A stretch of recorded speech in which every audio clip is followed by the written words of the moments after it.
ya igana vraiment ka fokanga kani lana feu ka fokuna sala utuma dande na kaya alkina dende wala ni gabi men kamul kala kina ko le tisana ambao au yedien anya lo ka fanya subunda lali ay sabari anya doni bo mankana Allah Ta'ala ko Qur'an sen mamba kono suratul mu'minat damna kono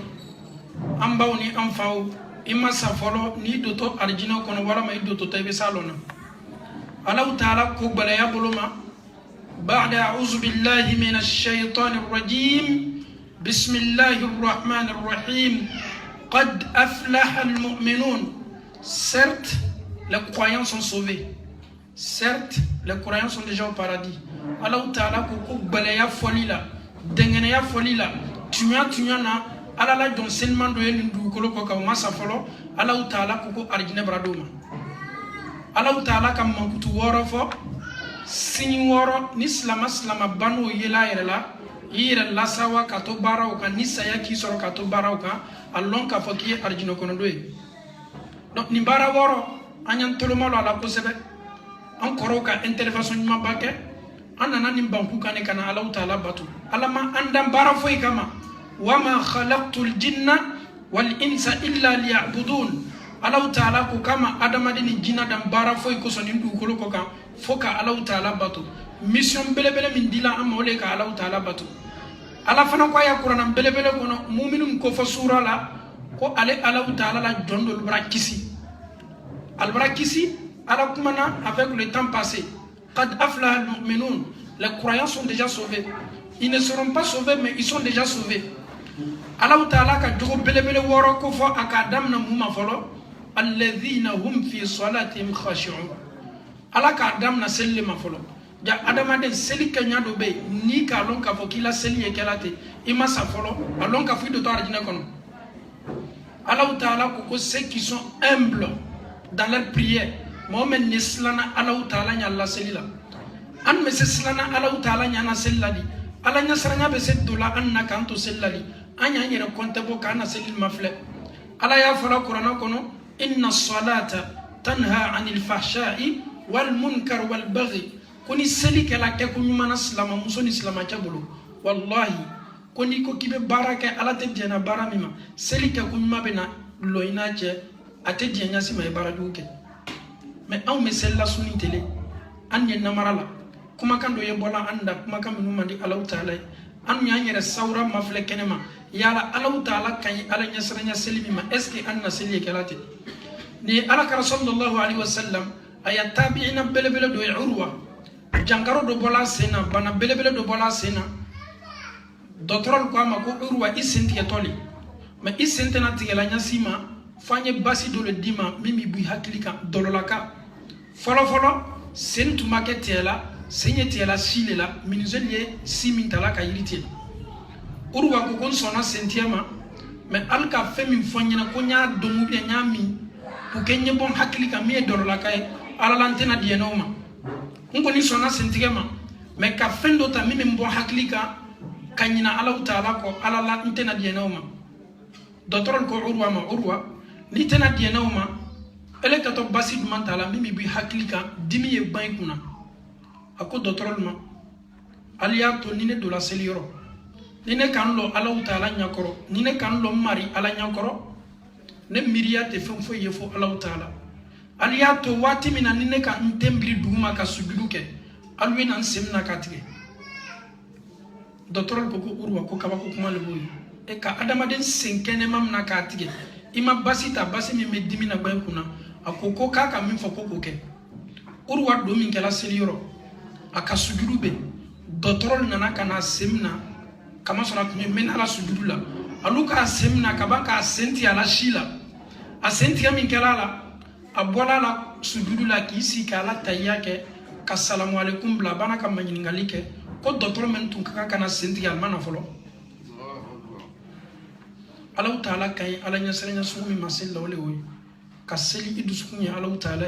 kaseli imiriya Allah Ta'ala kaseli ka fo ala lanketo seli min kelani tuma donner la seli labani mais an me seli kala bi dabo na la seli anye seli kala bi courage tan na sella anyere wuli ka fajiri seli Allah Ta'ala ala la o kabele ama ko juguya ala do ko qur'ana kono ko mo ye wulila seli bolo ma fajiri fe ou bien seli fana fe ka wuli ni salaya ka seli ke ala ko munafiki la seli boy ala te selu fe ya ke la mandiye ye kuma kam nu fana karana la seli sura la ita karani ala taala diane karana i fari fana ke wati islama berebe am balbe se o témoignage tala ani am fal an sorla ka annana falli farafina alutuma karanda melli man jabat nyalla fajri seli alut ne wulila le militi bisa wala ma militi binani ka seldata ki dala ko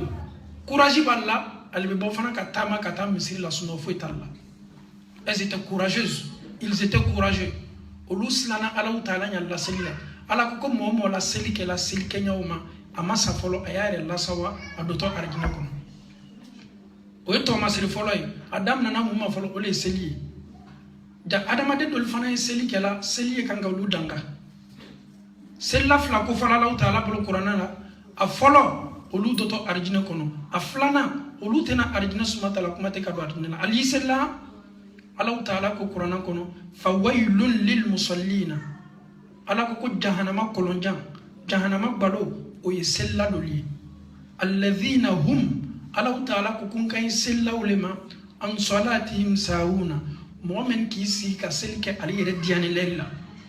tanya bolo ka selike ka watila ala ko tanke na ma bala fi to maflela ala filmu maflela ala barala kwatina sella ibra seli me ala taala ko kata fe ala ko mu'minu yere la nyina na selike la awatila kabanka selike al ni seli nyami nama ka fulo nye karamo wole aye mademe ale makotola selike kanka labe nyami ale makofo itola ale ko ngo kilo nya ke kama soro mo esilla ala taala ko seli suo fana ko keto kala golole sellal makiyamalo ala ka mu fo ko fawailun ko ka falle kan to jahannama kono li alwi sellara salamal anta ira konta botwa bulaya anu men ne seli fana lanzara fitri amba seluma wati mina ka be faranyon kanka ke anya yere manyinika est-ce que Allah taala est selu fo bi atafe est-ce que Allah taala est selu fo bi atafe wallahi ayatu jilla qur'ana kono ala ka sallallahu alaihi wasallam akasilale kakasi Allah taala ya fola sura mina aya min kono fa khalafa min ba'dihim khalfun adha'u as-salat wattaba'u ash-shahawat fasawfa yalqawna ghayya jibrila kanin karamin ke ala karaka kasidamna kakasi ko modol na to imantonna modol na to folo dunya la ba molla adha'u as-salat nunu katu mako bolo sella adha'u as-salat nunu kato seli la ka to ka seli ka ko fa ko wattaba'u ash-shahawat fattaba'u ash-shahawat nunu kato tuna o yana folo nginin ko nunu katu yere dilal la war nginima fasawfa yalqawna ghayya ala taala yenu makonona kanun la fili jangata la fili yoro ala karaka sila ala ne manton man ne keto alumma ko bala sella ala kara lani saya la finka aya fala as-salat as-salat as-salat manton alumma mo tolo do to nyalla li kan na kan to nya saya la finka alu kana seli ka fil lablani de alu yalla ko do sella slamaw seli bara foloy bara meni sella ka keni courage ka keni bianyaye ya lon ka foko Allah taala eselu fe ala fana ki la sawa ki ya lon ka fe masa folo itos ben me arjina kono ala mana sel kalate aflana walladhina hum anil lagwi mu'ridun oye ambalaka utay jogo ay challa ma kasya bi musallila Allah taala ko mu'minu kenime ki ikodo kabo dunya mana donge yorol kabo dunya mana fo yorol la ani lagwi ce qui se détourne de toute futilité sariya ma don haramya sariya ko musolli nyanya kal nyonte chel yalla nyanya kal nyonte mais est-ce que anna donne kala kadiro kono donc islam musolli ka ta fala Allah taala ko ni may karama sira do ne bonya mole ni mata kana fo mana la kola mais ele ko kon tetala kama soro sariya ka kominu fo ko amma almasabata koro kontena tala ka boma momen yal kodula ka bo dunya mana ta robe ma Allah taala ko liman nyam ka tibla lo barala imasa folo Allah taala ko ki yalon ka fi arjine kono den jama asabana walladhina hum lizakati fa'ilun nunu Allah ta'ala ka Qur'an ayawle momen ni jaka bola kallan na fulu senya momen ni Allah ta'ala hakke bola la sorofenna momen kenime ka momli bla transport la ya wala ma farafina samba yele ma ka mamli mafle ayetono minadola capital minye banki la ko be calculi ke ka banka a jakabo slamal jakabo ka sono bali ay mol kono ka ko jakabo na fulu bana keme siguroma 2,5 ko kora di 600 2,5 ça fait 25 € 600 kiro moi loru tadron siguroma kemela moi loru tadron siguroma kemela ay fo le mako jaga ala karako sallallahu alaihi wasallam hadisa kono quma naqasa malu 'abdin min sadaqatin ko be kalima sala ale niye masami mbolo mi Allah ta'ala ko saraka bo maderika adama de ya sorofemba ala mankela saraka bolay ala mankela saraka bolay slama unafa belebele do be saraka la slama tesalo na nyasima fiye saraka bole annafa do yemunye ala karabeni hadisa la kali sallallahu alaihi wasallama ko niye chedo mankutuye ninche atola tamana dezarka atolo ka mankan do men sanfɛ mankan ye mun fɔla ko sanji fara ɲɔgɔn kan ye jigi ye wa ka wa karama sira la foro sɔn ale ye taamana yɛrɛ ma a ko tuma dɔ n ye sugola le mankan de bɔla sanfɛ ni ko sanji ye jigi ka wa adamaden dɔ ya foro sɔn ale tola lɔyɔrɔw la désert kan a kelen na a ka mankanw mɛn sanji ladɛla sanji farala ɲɔgɔn kan ka jigi sanji jigi min kɛla ale kabakoyala ale tuna sanji o kɔ ka tu sanji ko sanji nana do foro do la karama sira ya foro la kana foro so ale semi kala foro la nana do ka foroti manyinga ki todi foroti ka to voye akuko alala ne kam manka mi mesana Allah ta'ala ko ngam manka mi sana manka mi bola sana mo do to le fola ko sanji eta kata oti la mo ya foro so ndo nana ni foro kono jijigila kana foro kele mi so ifana ka to mi fonyene ale to kele no ko le mesana o kamingala chaw ka foroti manyinga elebe para mane kala sanji e bola sana kana ile la foro so chaw ko alala ne la foro ni ne la foro kadenke watimi ni kana foro dentia watimi nyala talana tanaro saba a folo o yenne mi na demayata saraka ba folo ka kanga dam na demayala le aflana ne yo talale ko di desabato ma mo na domu kaka asabana nyoblala sambere furu bara lenye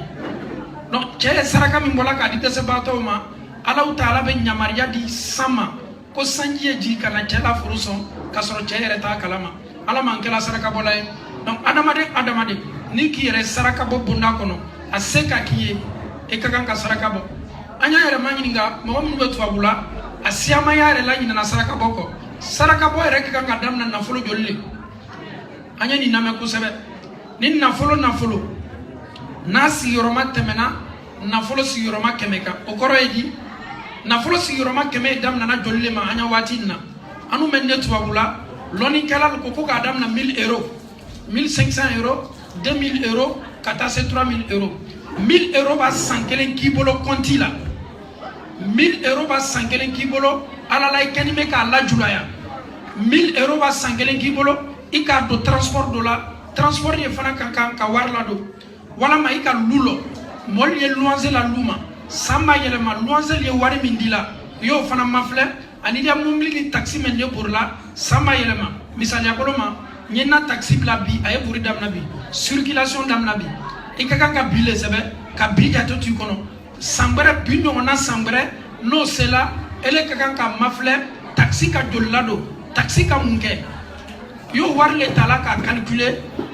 ababe mima yi jija siguroma keme ye mwan lorbola abe fole mako jaka kanke jaka bola ala taala bola la mokala mo ni jaka seka ki ni ki ba jaka bo ibra silamaya lo se loru do la kelenkari silamaya lo ni me fe loru le ka ni ki ban kelenka mana sebiye ite silamaye kalimanya ala taala ma ka ala taala kelenya ka ban fana ala taala kelenya ko fe ka selilo ni bana selilo la ka jaka bo ibaban jaka bola ka sundo ibaban sundo la ka hijike me su ni kenya vila ino kaka jaka nana folo bibole kaka ngadi ni Allah Ta'ala fana ka hiji sekiye ina kalile kaka kalimanya ko madi ambela ka fon ma ala mo kala anga makutu jollo ko fosisen makutu saba makutu worole a folo ole selika nyai a flana mo munu bi koto do ka dunya mana mana bema a sabana mo munu e jakka bola bokku mana ananina Allah Ta'ala ko ni ko jogo yire la ma sa folo ire la sawaye arjino kono والذين هم لفروجهم حافظون مومنو كلمه كو يتا في جلال لا تنغ امبلاكو او يجلاك او كنا ملكاو ينا كنا انسريا او يسبري او يجلاك او كنا ياي كواني لكيرولي كلمه نيكو مادي امبلاكا فن مالا موكلا انك كان تاسي سيالا انسيني امبا ولا ما فلا سيابوندا مينا افنا لابانتو نيالما نامنا سيابوندا لا انيان جيجا كجلاك ان كنا ملكال لكتو سيلا نانيا كدووكي امفانا ناي menanu majalasiri na ku yere tana sigidala ya kalimanya ko madi amala mo kala ato masere nanina no sabati la mo la ima safolo allon ka fo kiye arjino kono den jama Allah Ta'ala ko muso min keni me kayre bali mana ma chami keni me kayre bali mana ma Allah Ta'ala ko nislana alanye ele macha gorolon fi furuje ele ma muso gorolon fi furu muso mana ti donina kenema wala masokono iki cheja nyaka bo mana bela islana Allah Ta'ala nye dugula kabanka sila Allah Ta'ala nye nubeka slamaw ni kanuna tuwa bula maflebi furu sabara siaya chadoli yere furu kuna lejene yakela musodoli yere furu kuna lejene yakela olu fana beko kal doto arjine kono iki yorono Allah Ta'ala ki lon katimeka masam ye du mene finyela sudi bi fina kaba kurun finka Allah Ta'ala du mene na ko beila no anya lon ka fo ko adama de masa folo wallahi ye arjino kono wala mayte arjino kono ka kankalo mo munu kerme kalira la tanga ka bo wal jelma ani wal musulma aloruna Allah Ta'ala ko mo munu kenime karfa minu dilalma lanantiya minu dilalma confiance minu dilalma ni mako sele la confiance ni yalla nantiama ibena kanata alte foi wala albe ba fana kala la yukan mafa rendez-vous minu talal bolo alta fola ko frafi rendez-vous al bislana ka rendez-vous la tanga liko mana anya lon ka foko Allah Ta'ala keto ambe manyini ngala anya rendez-vous kelengele na bela ka fonina kan ke rendez-vous la tanga ba ala mo kala silaman ka to fola son ko frafi rendez-vous ne nimbale ka nya si frafin bema anya nyere ne nale su ani tele e ele ni islamanyol bena sarati kandoma ele ko no folin sawo ba se wati mina nyenana do ya lon ka fo ni te rendez-vous muyana ite molla karfatu la nola ya lon ka fo ko Allah Ta'ala ko ite moltema momen masafolo aluka lon ka fal ka ganga do arjine kono islamal Allah ba miya woronay momen masafolo aluka la arjine placilo oleye Allah Ta'ala ko momen nyalla selleri la tangala akadam na sellal ma momen we selikela ke ko mana alwe selikela ala nyasranya sella abana ka labanjon ma mo munu ye selwatu la tangala kanke sellari la tangala li Allah Ta'ala ko la mo kala donc salamo anyan jija man ko woro min ko folani niki yere ya chama alhamdulillah yeddo fere lan mayaka ni mi yere ya chama yi jija ye fere bela ka fonike ala ya to ni jogo belebele woro ni do ye sabati la ye sabati ka fo ima sa fole do to arjina kono ka anke arjina kono do ya Allah Ta'ala ko la mo kala o ko so anga question poser ngo yalo est ce que mo hoy ma sa folo ebe sa lona ki doto arjina ko wala may doto te wallahi be sa lona ala kara ya sabal tungalon ka falbe do arjina kono malu tunya na talale nyekeni ala kara arjina kono me am asiamana anu Allah Ta'ala batula jahannama nya slanya le koso Abu Bakr Siddiq radhiyallahu anhu akukunale ala batula jahannama nya slanya le koso kado arjina kono ala kana le do arjina kono Abu Bakar Siddiq ko ne Allah Ta'ala batula ala kadinele est-ce que Allah Ta'ala duma anu ye gomi anu duma Allah Ta'ala nyami Abu Bakar Siddiq ko ne la ala bato ala le kadinye anala kidem belebele neti ala batula ka fontina ngana do jahannama kono de ne ala batula ka masro Allah Ta'ala duma ne ni neni e ka Allah Ta'ala diani kala dan natama kanyere hakillaji Allah Ta'ala la suni tele ibaye ka fanya ke wali bebe senya menanu ko ngonno ngoyno anya selike ambasa karamoli na selan suka nele na selike lo nyal mali sel dabla ne selike la le ka fo ambasa akana fo kunno kunte sella ele selike la molle nyakoro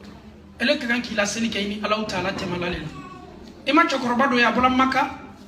kafir ya toro ya brasi ya la maka ko juya ala kala ni sabal ye madina akuka tese diena ka to kafir la toro ya kor maka ilo ay waka wa madina ka wado islam yala abra koro abo min kala ka bo maka kana madina kilo kemenan ni koli ale to la nana brasi desert kan sela chenge kan sela ko juya atese tala ko tama tese continuer la abina ka wala nyomeka Allah ni me chenge kalamaka aka bolo korota ala ni nyatina Muhammad ila sallallahu alaihi wasallam ala maram bolo korota ala ni man nyalile ala taala la kilinyama ala me banka bolo korota fulana la ala nyefe yo kuma kan na se Muhammad ma ko chokoroba do bola aye islam yako ala ma to ani Muhammad no ala bara la karfam nala ala nyefe ina sama kan na se Muhammad chokoroba banu fola ala taala ka ya karfam na aya karfam na min kalala o yoroni bela ala taala ka qur'ana aya la jiko Muhammad niye ala taala ka donsen mando mankutuye atuye bopolo mamaka amadi kafur la toroyama atuye na bolo madina ala ka to amasena na atula salala ala ka la karfam nala kunyala samakana sima ni ala fana mara diama ka do to arjina kono